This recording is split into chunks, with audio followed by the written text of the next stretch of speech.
What is cryptocurrency? In this module, I'm going to talk about crypto, basics, accounts, and wallets. Now listen, I'm not going to be retelling the story that's been told countless times before, but I am going to link you to some great resources where you can learn more about the basics of crypto and cryptocurrency. Over on Investopedia, and we'll put the links under all these videos to these articles. The basics, I will read this though. What is cryptocurrency?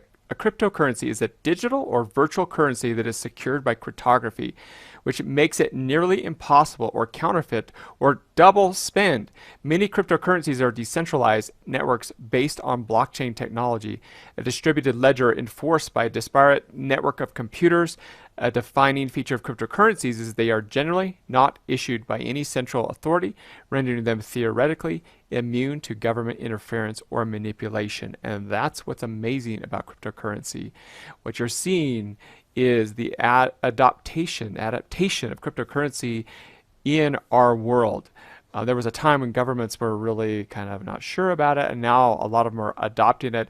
A lot of financial institutions are adopting it. Sure, there's always going to be controversy, but it has created this tremendous amount of opportunity. Again, the links to these articles will be down below this video, where you could go read as many articles as you want on about cryptocurrency, and they really dive down to different specific topics. But for our training, Coinbase also has some great basic articles about like what Ethereum is, what Bitcoin is. It just kind of goes over some of these basics. I'm going to let you do your research on those because we want to focus specifically on profits. We want to focus specifically on teaching you the methods that make us profits in the CSP method. Listen, you don't have to understand what crypto is to make money from it. You will learn over time. You will become knowledgeable, but you do not have to understand what it is to make money from it. And that's what the beauty of this is. But I am going to explain a few things. We're going to talk about what Bitcoin is and what altcoins are. So everyone's heard of Bitcoin, right? Bitcoin is the first cryptocurrency that ever existed. So anything that is not Bitcoin is an altcoin. So Bitcoin and altcoin. So there's Bitcoin and then everything else. So I'm over here on a website called coinmarketcap.com. And again, the links will be below these videos. So all of these coins that you see here are altcoins. Bitcoin, altcoins. These are all altcoins. And there's like, I don't know, 9,000 plus at the time of recording this video. I'll show you, like one example of these. So if I can go into this coin called Polkadot, which is a very large project that's going on, and Polkadot is an altcoin, and you can see the history of Polkadot and the trading volume of all time and where it's at now. You can see the statistics, and some of these you can see where they're traded on. So we'll talk about coins and exactly what they are here throughout the training. But that's it. That's the difference. So if you hear the word altcoin, it's anything but Bitcoin. Our focus is going to be on altcoins, and specifically DeFi, decentralized finance. We'll be explaining what DeFi is throughout the training. But more on that in another lesson, like I just mentioned. So how do you buy crypto? And how do you trade crypto? These are all great questions. And what accounts do you need? So we're going to go over some of the basics here, and throughout the rest of the training, we're going to go over some more of these details and show you some exact examples of how to do this. But what are kind of the accounts that you're going to need? You're going to need an exchange account or a couple accounts, and you're going to need some crypto wallets. And throughout the detailed training, we're going to show you and walk you through examples of how to get these crypto wallets and exactly which the different ones are. We're actually going to talk about some of those right now. But go to the how-to area to learn more about how to set up your accounts after you've gone through the training for even more detail as we start to develop even more, because the world is constantly changing, and so as new technologies come online, as new wallets come online, we will be posting that in the how-to area. So you have different options for exchanges depending on where you live in the world. All right, it's as far as exchange accounts. Now, what's an exchange account for? An exchange account are required to fund your accounts and to cash out. Basically, if you wanted to take your cryptocurrency and convert it into US dollars or Australian dollars or wherever country that you're in, you would use an exchange to do that. That's one of the ways to do it. You can also buy crypto inside of these accounts. However, the general strategy is not trading on these exchange accounts. We'll show you where we're going to be trading. We're actually not doing trading on these exchange accounts. You'll probably end up getting a few different trading exchange accounts as well. So one of the oldest ones out there is Coinbase. Okay. Coinbase, when you sign up for Coinbase, they'll give you $5 in Bitcoin. Tell you an interesting story. I got a Coinbase account a long, long time ago. My $5 is now worth $690 now. So I never spent it. It just sat there and increased to a significant amount. What's nice about Coinbase is they're one of the largest, if not the largest. I believe Binance is the largest, but most people are familiar with Coinbase, especially when they're getting started. It's great for buying and transferring funds. The fees can be a little bit higher. However, there are some advantages for doing things on Coinbase. The one issue with Coinbase is sometimes if there was a very, very popular coin and everyone's trying to trade it or buy it, they have been known to have outages because they're so popular. The other thing about Coinbase is they do a KYC, which is a know your customer. In the olden days, and even nowadays, sometimes with these exchanges, they didn't know who their customers were. You could do everything kind of anonymous. And over time, different government regulations, at least here in the US and other countries, they say, no, no, no, no, no, you need to know your customer. Obviously, because the government wants to know if people are making a lot of money in crypto. So they have a KYC. So Coinbase, you have to do a KYC, which is verifying your identity. And I'm perfectly fine with that. I don't take the approach where I'm trying to hide from anybody. This is everything we do is perfectly legal.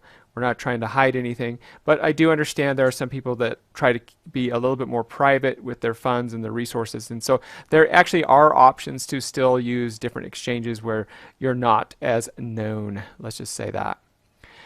A very popular site, the actually largest exchange, is Binance. Now Binance has two sites. Binance.com was the original site, which most of the world uses. But here in the US, we use Binance.us. Not too long ago, because of regulations, they had to kick everyone in the US off of Binance.com and make you go over to Binance.us. So only in the US can you use Binance.us. If you try to use Binance.com inside the US, they won't let you. Now there are workarounds, and you can see YouTube videos about using VPN servers and that to make it look like you're from a different country, but I don't recommend that. And there's no need to do that, but I do understand that some people who really get into crypto could do that. But we will be using a token called BNB a lot, and so we will be dealing with Binance and Binance.USA and showing you how to get this BNB token. So Binance.USA is a great one to get an account at as well. Again, USA customers. This is the exchange that I really like. It's called KuCoin. Now KuCoin is very popular. They say 1 out of 4 crypto holders worldwide is with KuCoin. For right now, you don't, at the recording of this video, USA customers do not need to do KYC with them. That could and probably will change in the future. But it is one of my favorite exchanges for doing crypto conversions, transfers, and doing a little trading. Not the kind of trading we're going to be doing with the swapping, but just trading pure crypto. I like KuCoin. It's nice. But there are so many others. They are all over the place. In fact, if you go to CoinMarketCap and you click on exchanges, you can see all the changes out there. There's Binance, Coinbase, Kraken, all of these, KuCoin, Bitfinex. So there's just hundreds of them out there. So we're going to talk about a little bit about these security of these exchanges, a few super important things that you need to know about these trading accounts. Number one is exchanges can get hacked. You can Google it, you can YouTube it, and almost all these big exchanges at some time or another have had some type of hack. where actually funds were stolen, taken, gone for good. Some of them were hacked, some funds were stolen and replaced by insurance. But this is the important thing to understand. Exchanges can get hacked. Don't store large sums for an extended period on any exchange. If you have money, if you have crypto in an exchange that you're just letting sit there, move it out of that exchange and get it onto a different storage, and we'll talk about that because they can get hacked. Now, with that said, Coinbase and Binance, some of these others have some pretty rock solid security these days, and they talk about how secure your funds are, but I like to control my own security. So don't store large sums for extended time on some of these exchanges. So you should use a hardware wallet for long-term storage of your crypto assets. What you have to think about is years down the road, you should be using, if you get serious about this and you start to get a nice crypto portfolio, you should have a hardware wallet for long-term storage. Basically, and I'll show you an example of a hardware wallet. So let's talk about these wallets here. A wallet is where you store your funds. This is where your crypto funds reside. It's like your wallet in your pocket, but it's virtual. It's out there for you to, buy and trade online. You never see your cryptocurrency. It's not a physical, there's no actual physical coins. It's all digital, right? But you still have to have a wallet. And every wallet has what's called a private key. Listen closely. If someone gets your private key, they will steal your funds. So it's like this. If I have my wallet and if I hand my wallet to a stranger and he takes my wallet's gone forever. Okay, your private key is a code, a cryptography code. And if someone gets that private key, they have your funds. It's really important to understand that. If you lose your private key, your funds are gone forever. I have a friend who I was just talking to the other day who was telling me that years ago when Bitcoin was like $300, he bought 100 Bitcoin and he lost his private key and he lost his access to that key. He lost everything. He cannot get it back. He's even hired people to try to get it back. As of today, it's worth over $5.5 million. That's how serious this is, and you need to treat it serious. Do not lose your private key. Do not give your private key to anyone. So where are these private keys stored? Well, it depends on the type of wallet that you're using. So exchanges, if you're using an exchange like Coinbase or Binance, they hold the keys. They store your key for you. And this is one of the security risks. If somehow a hacker figures out how to get that key, they have your funds. It's pretty rare, but it has happened. And it can happen in the future. Hardware wallets, you hold the keys. In fact, the key is stored on an actual hardware device. Two of the most popular ones are Ledger and Trezor, they call it. I like both of them. I have both of them. I like Ledger the best. So basically, this is a physical device where when you store, buy, and trade crypto, you actually have to have this device. You put a PIN code in it, and you have to authorize every transaction by clicking these buttons. And so there's no way someone virtually can go steal this hardware wallet from you. Now, there is one way. When you create these hardware wallets, you create a secret passphrase. They give you a passphrase. And that passphrase, if someone has that passphrase, they can go buy one of these ledgers, load your passphrase up, and now they've stolen your currency. So even with a hardware wallet, someone can steal your money if they get your passphrase. But they can't hack in while you're sleeping at night, get into your hardware wallet, and steal your crypto. Now, to be clear, your cryptocurrency is not stored on these devices.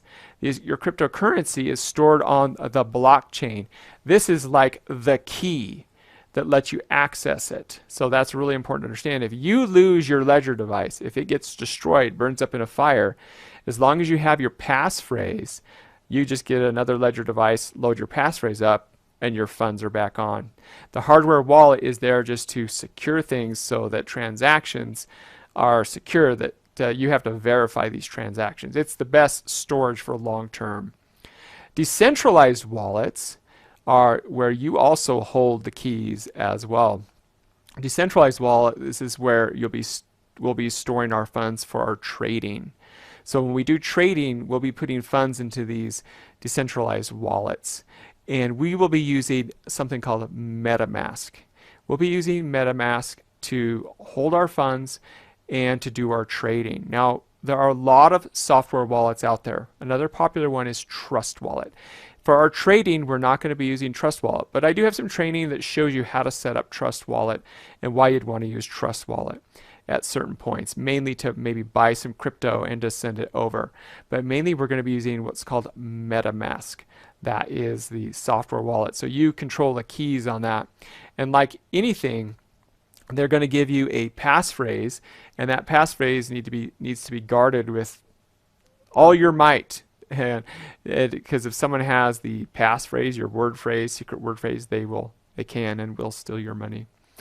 All right, so again, we have more specific videos when we go to show you how to set up these wallets, how you can be safe and secure, and everything will be fine.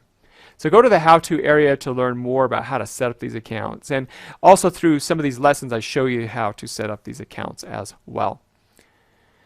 In these lessons, we're going to walk you through the very specific accounts to get you started, and the very specific ones you need. Now, on your own, you may be setting other types of accounts as you learn more about crypto and trading, but I'm going to show you the essential ones that you need to set up. All right, you ready to talk about strategy? So am I. Let's go to the next lesson.